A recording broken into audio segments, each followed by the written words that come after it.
pria dan wanita. Pakaian dinas lapangan 1 atau PDL 1 Satpam pria dan wanita. Tanda kualifikasi dari Satpam. Gada Utama, Gada Madya, dan Gada Pratama.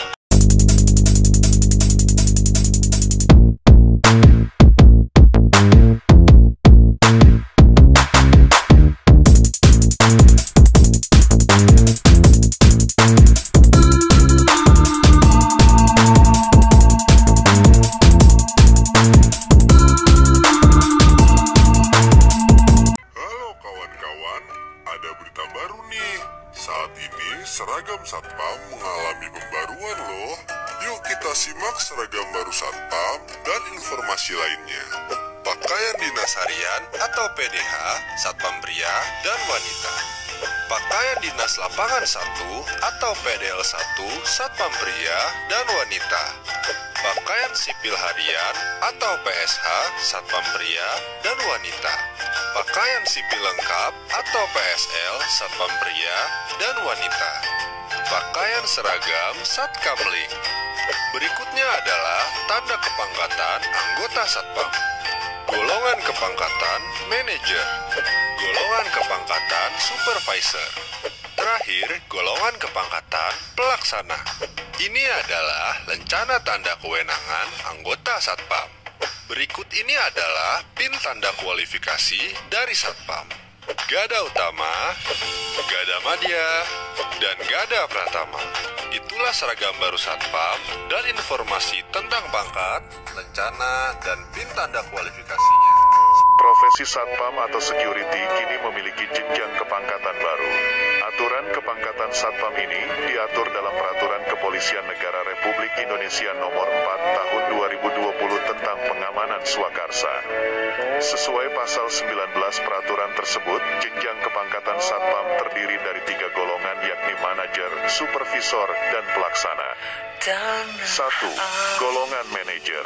Dalam draft yang telah dikonfirmasi oleh Kepala Divisi Humas Polri Irjen Argo Yuwono, tertulis golongan pangkat manajer terdiri dari manajer utama, manajer madya, dan manajer.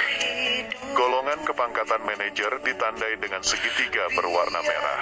Segitiga 1 untuk manajer, segitiga 2 untuk manajer madya, serta segitiga 3 untuk manajer utama.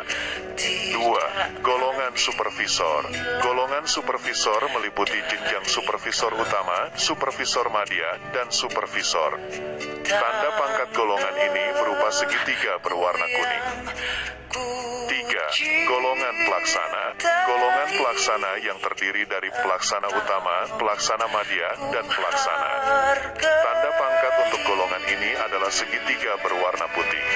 Untuk dapat menduduki golongan kepangkatan tersebut, anggota Satpam harus mengikuti pelatihan. Hal itu tercantum dalam Pasal 21. Pelatihan Gada Pratama untuk tingkatan pelaksana, pelatihan Gada Madya untuk tingkatan supervisor, dan pelatihan Gada Utama untuk tingkatan manajer. Pelatihan untuk anggota Satpam diselenggarakan oleh Polri atau Badan Usaha Jasa Pengamanan yang memiliki surat izin operasional jasa pelatihan. Kenaikan pangkat untuk berjenjang kepangkatan manajer berdasarkan masa kerja paling cepat adalah per 2 tahun.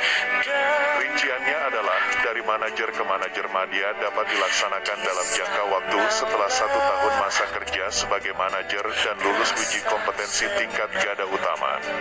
Kemudian, dari manajer madya ke manajer utama harus memenuhi syarat yakni diusulkan oleh pengguna jasa Satpam berdasarkan kebutuhan serta lulus uji kompetensi Gada Utama. Lalu, kenaikan pangkat untuk berjenjang kepangkatan supervisor berdasarkan masa kerja paling cepat per 4 tahun. Rinciannya adalah dari supervisor ke supervisor madya dapat dilaksanakan dalam jangka waktu setelah 2 tahun masa kerja sebagai supervisor dan lulus uji kompetensi tingkat Gada Madya. Selanjutnya, dari supervisor madya ke manajer harus memenuhi syarat yakni kebutuhan pengguna jasa Satpam, lulus uji kompetensi tingkat Gada Madya, memiliki keahlian khusus, dan lulus pelatihan Gada Utama. Terakhir, kenaikan pangkat untuk berjenjang kepangkatan pelaksana berdasarkan masa kerja paling cepat per 4 tahun.